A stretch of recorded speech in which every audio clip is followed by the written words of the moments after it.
யாரடா சொன்ன? ஏய்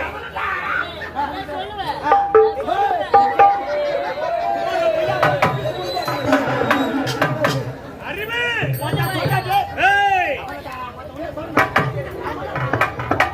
ஐயா வாங்க நம்ம எதுக்கு வந்திருக்கோம்? ஏய் ஆஹா இந்த குடவன் நாட்டில் ஆஹா எங்க நடக்கின்ற கொலைகள் அத்தனைக்கும் இந்த கரிகாலன் ஒருவன் தான் இருக்க முடியும். நம்ம சும்மா நாம் இருவரும் ஒரே திசைக்கு சென்று கொள்ளடிக்கலாமா? கூடாது. அதோ